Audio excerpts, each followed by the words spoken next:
Hello friends, मैं doctor Abhay Kumar Dubey, कमला नेहरू भौतिक एवं सामाजिक विज्ञान संस्थान सुल्तानपुर।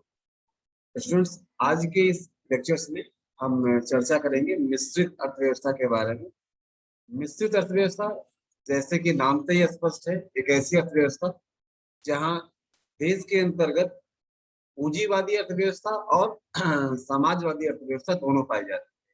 पूंजीवादी अर्थव्यवस्था सामान्यतः चलन में ऐसी अर्थव्यवस्था जहां पर पूंजीपतियों का वर्चस्व होता है, ऐसी अर्थव्यवस्था जहां पर पूंजीपति अर्थव्यवस्था को लीड करते हैं, इनके पास संपत्ति है, संपत्ति के लोग या संपत्ति से बिलोंग करने वाले लोग अर्थव्यवस्था को अगर लीड करते हैं तो ऐसी अर्थव्यवस्था को पूंजीवादी अर्थव्यवस्था कहा जाता है। ठीक इसके विपरीत एक ऐसी अर्थव्यवस्था जिसको समाज के शासक वर्ग, मतलब मैं ये कह लूं कि सरकार के द्वारा लीड किया जाता है, तो ऐसी अर्थव्यवस्था को हम मिश्रित अर्थव्यवस्था के रूप में चर्चा में शामिल करते हैं। आइए आज के इस क्लासेस में, आज के इस लेक्चर्स में हम मूलतः चर्चा इसी बिंदु पर करने वाले हैं, जिस बिंदु में हमारी चर्चा का मूल उद्देश्य होगा कि किसी भी देश की अर्थव्यवस्था को मिश्रित अर्थव्यवस्था कैसे कहा जाता है, जहां पर परिभाषा के रूप में अगर मैं कह दूं और या चलन के रूप में आपके साथ कह दूं, तो ऐसी अर्थव्यवस्था जिसके अंतर्गत पूंजीवादी अर्थव्यवस्था और साम्राज्यवादी अर्थव्यवस्था, समाजवादी अर्थव्यवस्था दोनों पाई जाती हो, ऐसी अर्थव्यवस्था को मिश्रित अर्थव्यवस्था के रूप में कहा जाता है। इसके पहले क्लासेस में हम लोगों ने चर्चा किया था मिश्रित अर्थव्यवस्था होती क्या है और मिश्रित अर्थव्यवस्था से संबंधित थोड़ी सी परिचय के बारे में चर्चा हुई थी। आइए इस क्लासेस में मूलतः हम चर्चा करेंगे कि मिश्रित अर्थव्यवस्था है क्या और मिश्रित अर्थव्यवस्था के गुण क्या हैं और मिश्रित अर्थव्यवस्था की विशेषताएं क्या है। आइए इस क्लासेस को मैं स्टार्ट करता हूँ। जो छात्र इस क्लासेस के साथ पहली बार जुड़े हुए हैं वो इस क्लासेस में अपने चैनल को सब्सक्राइब करें और लोगों तक इस चैनल को पहुंचाने की कोशिश करें। आइए स्टार्ट करते हैं। मिश्रित, जैसे कि नाम से स्पष्ट है, मिश्र या मिक्स्ड। मिक्स्ड का मतलब जहां पर पूंजीवादी अर्थव्यवस्था और समाजवादी अर्थव्यवस्था दोनों मिली हुई है। सेंटेंस के रूप में भी हम कह सकते हैं कि मिश्रित अर्थव्यवस्था को आर्थिक प्रणाली के एक रूप में इस तरीके से परिभाषित किया जा सकता है जिसमें दोनों के तत्व पाए जाते हैं। जो पहले दोनों अर्थव्यवस्था की चर्चा हमने की थी, बाजार वाली अर्थव्यवस्था या बाजार पूर्ण अर्थव्यवस्था जिसको पूंजीवादी अर्थव्यवस्था कहते हैं, और नियंत्रित अर्थव्यवस्था जिसको कमांड अर्थव्यवस्था के रूप में कहा जा सकता है। इस प्रकार यदि पूंजीवाद और समाजवाद दोनों की अच्छी बात है, दोनों की विशेषताएं, दोनों के गुण किसी अर्थव्यवस्था में पाए जाए, एकीकृत हो जाए, तो ऐसी अर्थव्यवस्था को पूंजीवादी अर्थव्यवस्था और समाजवादी अर्थव्यवस्था के योग वाली अर्थव्यवस्था को मिश्रित अर्थव्यवस्था के रूप में कहा जाता है। यह मुख्य रूप से उनके आर्थिक संगठक के लिए मूल्य प्रणाली पर निर्भर करता है, लेकिन मैक्रो आर्थिक स्थिरता और बाजार की विफलता को संभालने के लिए करों और खर्च तथा विनिमय जैसे कई सरकारी हस्तक्षेप ऐसे होते हैं जिनका भी उपयोग किया जाता है। अर्थात ये कह लिया जाए कि इस अर्थव्यवस्था में जो पूंजीवादी के संगठक हैं, जहां पर पूंजीवादी संवर्ग, जहां पर अमीर संवर्ग, धनाढ्य संवर्ग अपनी इकोनॉमी को कंट्रोल करने का कार्य करता है, ठीक उसी प्रकार इस अर्थव्यवस्था में ये गुण तो पाए ही जाते हैं, लेकिन फिर भी जो अर्थव्यवस्था में पूंजीवादी अर्थव्यवस्था की जो जटिलताएं हैं, जो कठिनाइयां हैं, उस कठिनाइयों को दूर करने के परिप्रेक्ष्य में जो समाजवादी अर्थव्यवस्था को उपयोग किया गया है, तो इसके वाले भी गुण पाए जाते हैं इस अर्थव्यवस्था में। इसमें सरकार का हस्तक्षेप तो होता है और सरकार देश में नियमन और खर्च कर ये तमाम प्रक्रियाओं को संचालित करती है। तो जिस अर्थव्यवस्था में दोनों ही गुण पाए जाएंगे उस अर्थव्यवस्था को हम मिश्रित अर्थव्यवस्था के रूप में कह सकते हैं। आर्थिक प्रणाली के इस रूप में उत्पादन के साधन आंशिक रूप से निजी क्षेत्रों के हाथों में होते हैं और आंशिक रूप से राज्य के स्वामित्व में होते हैं। जिन क्षेत्रों में निजी इकाइयां बेहतर कार्य कर रही होती हैं, उत्कृष्ट कार्य कर रही होती हैं, उस इकाई का प्रतिनिधित्व निजी इकाइयां करती हैं, और जिस इकाई का प्रतिनिधित्व सरकार अच्छी तरीके से कर रही होती है, या जिस इकाइयों में निजी इकाइयों के द्वारा समाज के दोहन की बात हो रही होती है, समाज के शोषण की बात हो रही होती है, उस इकाइयों का प्रतिनिधित्व सरकार के द्वारा किया जाता है। इस प्रणाली के तहत केंद्रीय अर्थव्यवस्था, जिसे सार्वजनिक क्षेत्र कह सकते हैं, और बाजार अर्थव्यवस्था, जिसे निजी क्षेत्र कह सकते हैं, दोनों का अस्तित्व पाया जाता है, दोनों का सह अस्तित्व पाया जाता है। यह प्रणाली, जिसे हम मिश्रित अर्थव्यवस्था कह रहे हैं, आर्थिक विकास के लिए एक व्यवहारिक मंच प्रदान करने के लिए पूंजीवादी की अच्छी विशेषताओं को और समाजवादी की अच्छी विशेषताओं को एकीकृत किए हुए होती है, जिससे इस अर्थव्यवस्था में दोनों प्रकार के गुण, दोनों प्रकार की विशेषताओं को देखा जा सकता है। मिश्रित अर्थव्यवस्था का आर्थिक विकास सरकार और निजी क्षेत्र के संयुक्त सहयोग पर निर्भर करता है। दूसरे शब्दों में यह कह लूं कि मिश्रित अर्थव्यवस्था में उत्पादन और उत्पादक पूंजी का साधन निजी उद्यमियों के पास होता है। पूंजीवादी मिश्रित अर्थव्यवस्था में उत्पादन और उत्पादक दोनों की पूंजी का जो साधन है ये निजी उद्यमियों के पास होता है, लेकिन सरकार अपनी प्रतिमाओं अथवा नीतियों, कार्यक्रमों या पहलों के माध्यम से अर्थव्यवस्था के कामकाज को प्रत्यक्ष रूप से नियंत्रित करती है और बढ़ावा देती है या भागीदारी प्रदान करती है। ये इस अर्थव्यवस्था की प्रमुख पहचान है। यह मिश्रित अर्थव्यवस्था की मूलतः जिसे हम कह सकते हैं इंट्रोडक्शन के रूप में इतनी चर्चा की जा सकती है। आइए कुछ और बारे में चर्चा करते हैं इसकी विशेषताओं के बारे में कि अगर मिश्रित अर्थव्यवस्था ऐसी अर्थव्यवस्था है जिसमें पूंजीवाद और श्रमवाद समाजवाद दोनों ही पाया जाता है, तो इसकी कुछ विशेषताएं होंगी, ऐसी विशेषताएं जो इसे पूंजीवाद अर्थव्यवस्था से और समाजवाद अर्थव्यवस्था से अलग लगती होंगी। इस विशेषताओं में छात्रों पहली विशेषता जो है उस इसका है कि सार्वजनिक और निजी क्षेत्र के दोनों के सहअस्तित्व पाए जाते हैं। इस अर्थव्यवस्था में पूंजीवादी विचारधारा और समाजवादी विचारधारा दोनों की विचारधाराएं पाई जाती हैं। मिश्रित अर्थव्यवस्था में सार्वजनिक क्षेत्र और निजी क्षेत्र के विकास के लिए संयुक्त रूप से भाग लेते हैं। देश के संसाधनों का स्वामित्व और उपयोग सरकार और निजी उद्यमियों दोनों के द्वारा किया जाता है। उत्पादन के साधनों का ना तो विशेष सार्वजनिक स्वामित्व है होता है और ना ही निजी स्वामित्व होता है। कोई एक भी व्यवस्था का जो जो दुरुपयोग करने की प्रक्रिया है वो इस अर्थव्यवस्था में नहीं पाई जाती है। राज्य आर्थिक गतिविधियों के कई स्रोतों का मालिक होता है, तो इसके अलावा निजी क्षेत्र भी प्रबंधन और कुछ अन्य आर्थिक गतिविधियों का प्रबंधन करता है। दोनों क्षेत्र के सहकारी आधार या कह लिया जाए काम करने की विचारधारा, काम करने की उम्मीद, काम करने की रणनीति के कारण इस अर्थव्यवस्था में विकास के अधिक गुण देखने को मिलते हैं। लेकिन फिर प्रश्न बनता है कि अगर सरकार और निजी इकाइयां दोनों एक साथ कार्य कर रही हैं, तो क्या दोनों आपस में प्रतिस्पर्धी नहीं बन जाएंगी? तो इस अर्थव्यवस्था में छात्रों ऐसा बहुत कम देखने को मिलता है। ये दोनों आपस में प्रतिस्पर्धा की भूमिका में, इनकी प्रतिस्पर्धा अधिकतम सामाजिक कल्याण को प्रदान करने की होती है आपस में, क्योंकि सरकारों से प्रतिस्पर्धा करना निजी इकाइयों के लिए सैद्धांतिक अच्छी बात नहीं है। सरकारें सदैव निरंतर की भूमिका में होती है, नियंत्रणात्मक इकाई के रूप में होती हैं, तो वो प्राइवेट इकाइयों को कहीं न कहीं चैलेंज देने की कंडीशंस में होती हैं। तो इस अर्थव्यवस्था में ऐसे गुण पाए जाते हैं कि इस अर्थव्यवस्था में इन इकाइयों के लिए चैलेंजफुल कंडीशंस को पैदा नहीं होने दिया जाता है, जिसके कारण ऐसी अर्थव्यवस्था को देखने को प्राप्त होता है। दूसरा इसका गुण है छात्रों, इसी अर्थव्यवस्था के दूसरे गुण के रूप में ऐसा कहा जा सकता है कि यह अर्थव्यवस्था आर्थिक नियोजन के अस्तित्व पर आधारित रहती है। आर्थिक नियोजन स्वभाव से ही चलन में है। किसी देश की सरकार के द्वारा देश के आर्थिक विकास के लिए निर्धारित किए गए लक्ष्यों की प्राप्ति के लिए जो रणनीति बनाई जाएगी उसको आर्थिक नियोजन कहते हैं। मिश्रित अर्थव्यवस्था का तात्पर्य इस शीर्षक से यह है कि इसमें दोनों क्षेत्रों को ठीक से समन्वित तरीके से कार्य करने के लिए एक आर्थिक नियोजन की रणनीति तैयार की जाती है। आर्थिक नियोजन व्यापक ढांचे को तैयार करने की जिम्मेदारी सरकार के पास होती है, इसके भीतर एक संपूर्ण अर्थव्यवस्था के रूप में विशिष्ट लक्ष्यों को प्राप्त करने के लिए या कार्य करने के लिए तमाम रणनीति के बारे में सरकार अपेक्षा भी करती है और उसे सामाजिक कल्याण की पूरी योजना के प्रमुख के रूप में, उद्देश्य के रूप में प्रस्तुत करती है। सरकार निजी क्षेत्र को विनियमित करने और प्रभावित करने के लिए आवश्यक उपाय भी अपनाती है ताकि राष्ट्र के हित में कार्य किया जा सके। निजी उद्यमियों की विशेषता राज्य या स्वतंत्र नियामक अधिकारी द्वारा नियंत्रित की जाती है, जिससे वह मोनोपोली या एकाधिकार वाले अवगुण के साथ देश का आर्थिक विकास ना करें या एकाधिकार प्रवृत्ति के साथ देश का दोहन या संसाधनों का दोहन ना करें। तो जो दोहन वाली प्रवृत्ति है पूंजीवादी अर्थव्यवस्था की, उस प्रवृत्ति पर इस अर्थव्यवस्था में सरलतम रोक लगाया जा सकता है। यही इस अर्थव्यवस्था की विशेषताओं में से शामिल है। अब इसके एक और गुण के रूप में प्राइस मैकेनिज्म भी देखा जा सकता है। प्राइस मैकेनिज्म जैसा कि पहले भी मैंने आपके साथ चर्चा किया था, कीमत निर्धारण कह सकते हैं, मूल्य तंत्र कह सकते हैं।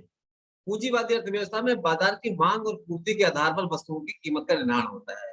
इसमें समस्या यह है कि अगर बाजार में एकाधिकारी किसी वस्तु की अल्पकालीन आपूर्ति सीमित कर दे, तो ऐसी अवस्था में बाजार में कहीं न कहीं दोहन देखने को मिलता है। बाजार में कहीं न कहीं उपभोक्ताओं के द्वारा मांग अधिक होने पर और पूर्ति कम होने पर अतिमूल्यन की स्थिति देखने को प्राप्त होती है अधिक कीमतों को लगा करके वसूलने की जो समस्या है वो यहाँ देखने को प्राप्त होती है।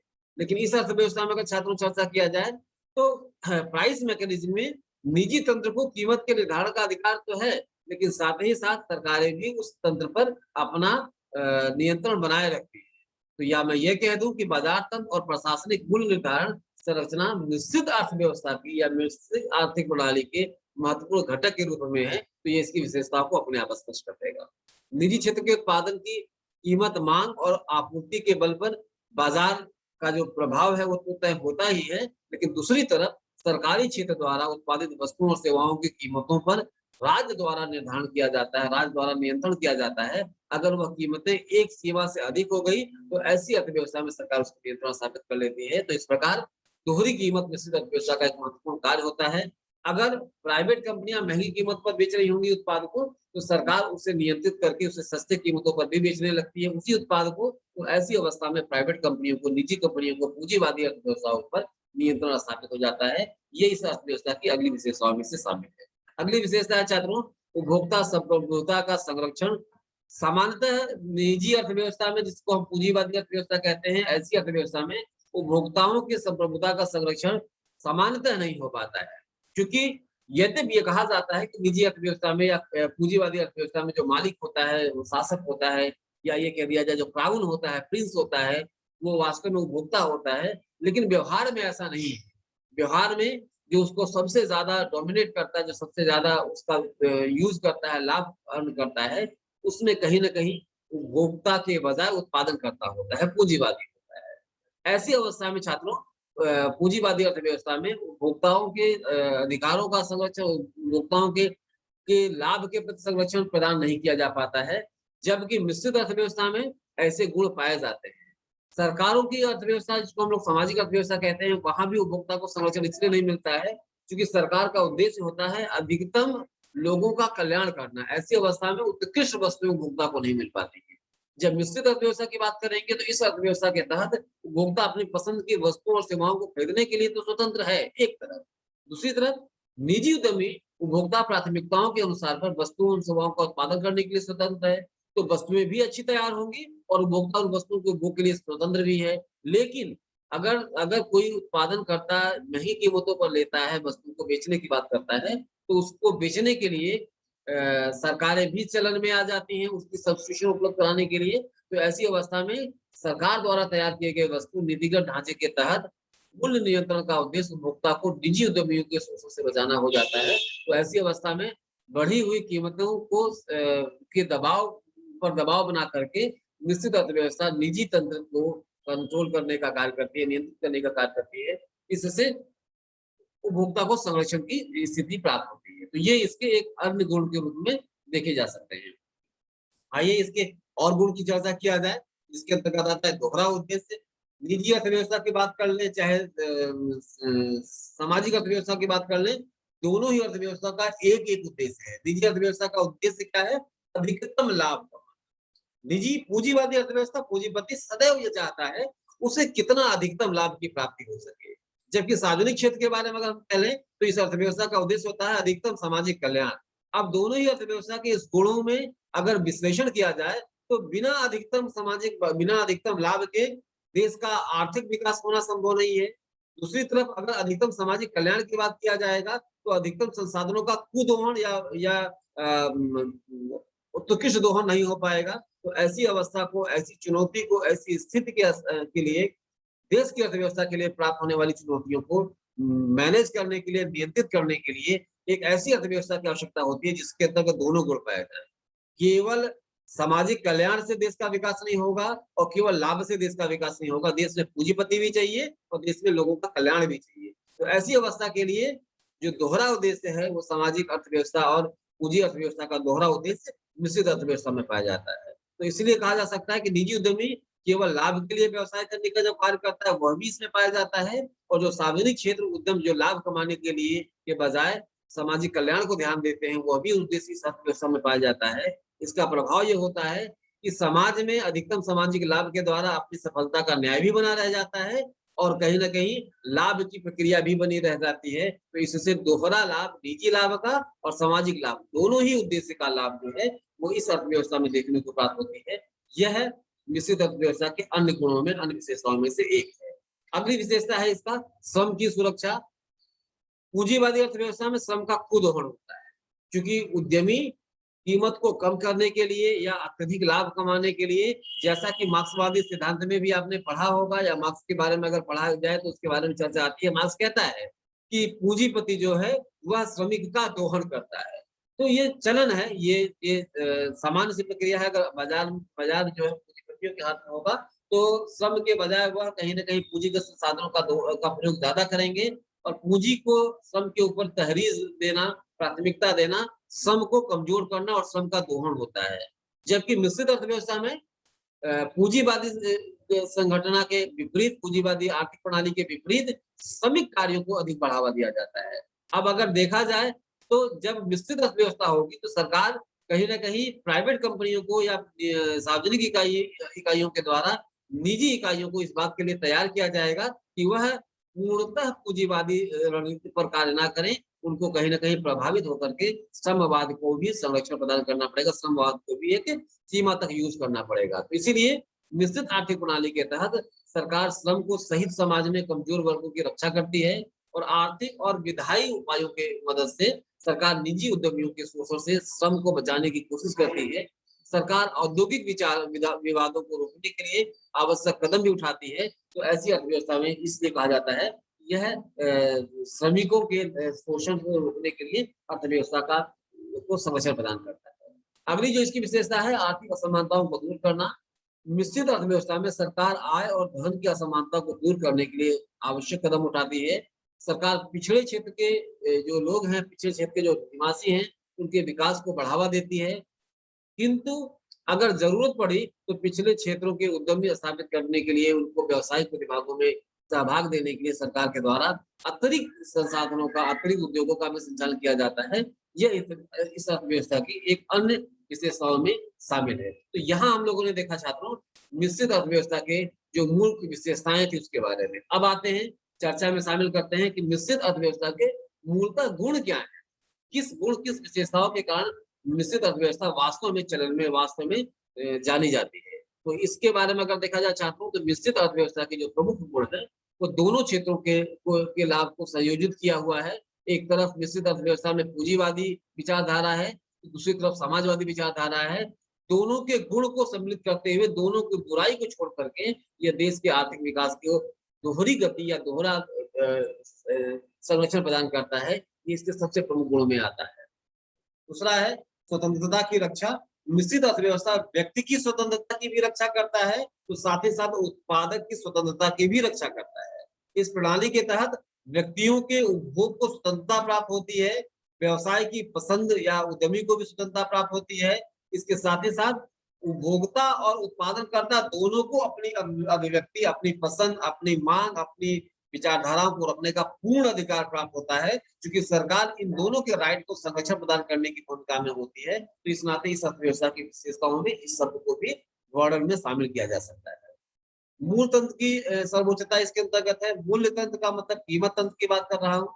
मिश्रित अर्थव्यवस्था में पूंजीवादी अर्थव्यवस्था की तुलना में जो प्राइस मैकेनिज्म है या मूल तंत्र है, कीमत निर्धारण है, वो ज्यादा प्रभाव, क्योंकि मिश्रित अर्थव्यवस्था में अगर मैं चर्चा करूं और पूंजीवादी अर्थव्यवस्था में चर्चा करूं तो पूंजीवादी अर्थव्यवस्था में स्पष्ट रूप से उद्यमियों की वर्चस्वता पाई जाती है।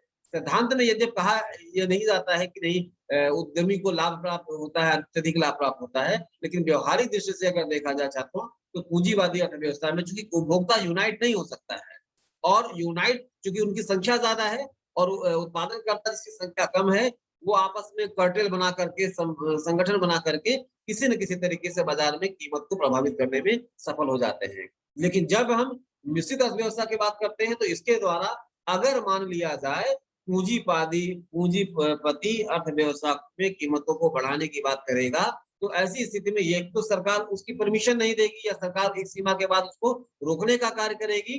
दूसरा प्रभाव इसका यह है कि ऐसी स्थिति अगर पाई जाती है तो सरकार कहीं न कहीं दूसरा कदम अडॉप्ट करके उसी वस्तुओं की आपूर्ति सरल कीमतों पर, सस्ती कीमतों पर उपलब्ध कराने लगती है, जिससे पूंजीपति की अर्थव्यवस्था के ऊपर जो जो अनियंत्रण की स्थिति है, उस पर नियंत्रण स्थापित करने में सहजता प्राप्त हो जाती है। यह इसके लिए लाभप्रद या इसके गुण में शामिल है। अगला इसकी गुण है असमानता में कमी, जहाँ पर पूंजीवादी अर्थव्यवस्था धनाढ्य वर्गों की आय में द्रुत गति से वृद्धि करने का सहायक होता है, वहीं सामाजिक अर्थव्यवस्था उस असंतुलन को दूर करने में सहायक होता है। क्योंकि इस वर्ग में, इस अर्थव्यवस्था में, इस आर्थिक प्रणाली में दोनों ही गुण पाए जाते हैं। धनी वर्ग का जो वर्ग है, वह असमानताओं को, अपनी आय को बढ़ाने का जो प्रयास करता है, वो तो करता ही रहता है। उसके समानांतर जो है, जो सरकारें हैं, वो धनी वर्ग और संघर्षरत वर्ग की आय को दूर करने के लिए धनी वर्ग के ऊपर कर लगाती है और उसे कर लाभ के द्वारा या सब्सिडी के द्वारा, सरकारी सहायता के द्वारा निम्न वर्गों को प्रदान करने का भी कार्य करती है। तो इस कारण जो असमानता है अमीर और गरीबों के बीच में, वो दूर होने का एक प्रशस्त माध्यम इस अर्थव्यवस्था में मिलता है। यह भी इसके गुणों में शामिल है। अगला जो गुण है आर्थिक उतार चढ़ाव पर नियंत्रण। इस अर्थव्यवस्था में आर्थिक रूप से जो नियोजन की अर्थव्यवस्था है, उसका एक प्रभाव यह देखने को मिलता है कि बहुत ज्यादा कीमतों का फ्लक्चुएशन, बहुत ज्यादा आर्थिक उच्चावचनों का देखना इस अर्थव्यवस्था में नहीं होता है, क्योंकि निजी इकाइयां भी अपने लाभ को बहुत ज्यादा प्रेरित नहीं कर सकती है। निजी इकाइयों का पर भी सरकार का एक प्रकार से नियंत्रण होता है और सरकार नियंत्रक की भूमिका में होती है। सरकार का मुख्य कार्य ही होता है कि अर्थव्यवस्था को नियंत्रण करना। तो ऐसी स्थिति में यह अर्थव्यवस्था सुदृढ़ और उत्कृष्ट अर्थव्यवस्था के रूप में पाई जाती है। ये इसके गुणों में शामिल है।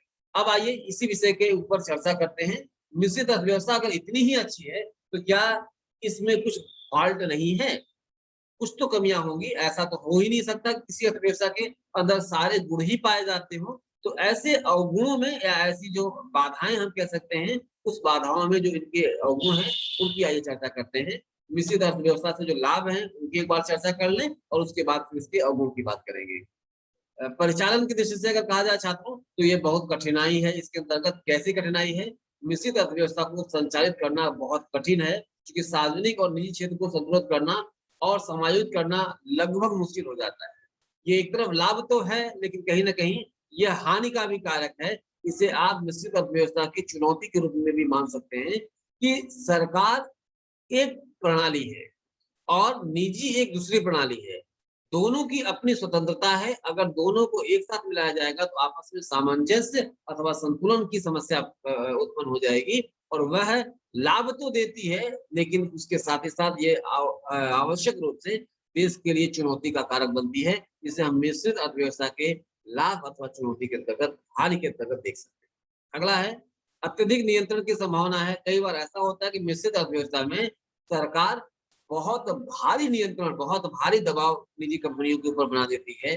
चूँकि सरकार लीडिंग रोल में होती है, तो ऐसी स्थिति में अगर अत्यधिक नियंत्रण या भारी करों की संभावना लगा दिया जाएगा, तो ऐसी स्थिति में निजी क्षेत्र के लिए उत्पादन करना संभव नहीं हो पाता है। वो हतोत्साहित होती है, वो कहीं न कहीं नकारात्मक प्रवृत्ति में चली जाती है। तो ऐसी अर्थव्यवस्था जो है, चुनौती यह है कि ऐसी अर्थव्यवस्था में सरकार का समानांतर कार्य करना तो उचित है, लेकिन सरकार का अत्यधिक दबाव का कार्य करना, वो इस अर्थव्यवस्था के लिए चुनौतीपूर्वक है, वो इस अर्थव्यवस्था में पाई जाती है। अगला है छात्रों, नौकरशाही प्रणाली के बारे में। इस प्रकार की अर्थव्यवस्था में लाल फीताशाही, भाई भतीजावाद, पक्षपात या अधिकारवाद आदि संभावनाएं प्रचुर मात्रा में पाई जाती है। क्योंकि पूंजीवादी अर्थव्यवस्था में एक सीमा तक अमीर वर्गों के साथ ऐसा है, गरीब वर्गों के साथ ऐसा नहीं है, चूँकि वो लीडिंग भूमिका में नहीं होते हैं। लेकिन यहाँ तो सरकार में भी यही प्रक्रिया देखने को मिलती है और पूंजीपति तो इसके लिए सैद्धांतिक अधिकार उसको प्राप्त है। वो अगर फर्म खोलता है, तो अपने फर्म का मालिक उसका ही आने वाले संतानें होंगी। तो इस स्थिति में ऐसी समस्याएँ इस अर्थव्यवस्था में सबसे ज़्यादा पाई जाती हैं। लाल फीताशाही, जिसको कह सकते नौकरशाही आप कह सकते हैं, वो भी एक समस्या इसमें है। भाई भतीजावाद, पक्षपातपूर्ण या अधिकारवाद, हमारा ये राइट है और हमें ये वस्तुएँ नहीं मिलती हैं। तो ऐसी ऐसी समस्याएँ इस अर्थव्यवस्था में पाई जाती हैं। तो इसका मतलब ये, हाँ, ये भी कह सकते हैं कि जहाँ इस अर्थव्यवस्था ने पूंजीवाद और श्रमवाद और समाजवाद के गुण को स्वीकार किया, तो इनके साथ-साथ इनके जो दोनों गुण थे, वो भी इसके साथ इनहेरिट हो गए। तो इसलिए इस अर्थव्यवस्था की चुनौतियों में ये शामिल है। प्रोफेसर सुबिटर इसकी एक आलोचना करता हुआ कहता है, इसकी विचारधारा में, कि शोषण का अस्तित्व इस अर्थव्यवस्था में पाई जाती है।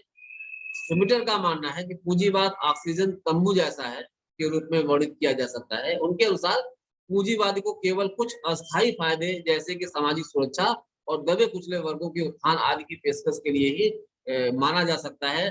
बाकी यह वर्ग इन्हीं वर्गों को दूसरे रूप से धोखा देने वाला होता है, क्योंकि सामाजिक वर्गों का उत्थान करने के लिए सरकार कहीं न कहीं किसी न किसी के ऊपर दबाव बनाती है और सरकार भी व्यक्तिगत इकाई ही होती है, व्यक्ति ही सरकार के रूप में होता है, तो कहीं न कहीं उसके अंतर्गत भी नैतिकता का दबाव होता है और नैतिकता का दबाव बहुतायत मात्रा में पालन नहीं हो पाने के कारण यह दोहरे तरीके से दोहन का कारक बनता है। तो यह इसके लाभ या इसके हानि के रूप में आप चर्चा में शामिल कर सकते हैं। तो ये था पूंजीवादी अर्थव्यवस्था और बाज़ारवादी अर्थव्यवस्था और समाजवादी अर्थव्यवस्था के मिश्रण से जो अर्थव्यवस्था बनी, जिसको हमने मिश्रित अर्थव्यवस्था के रूप में कहा।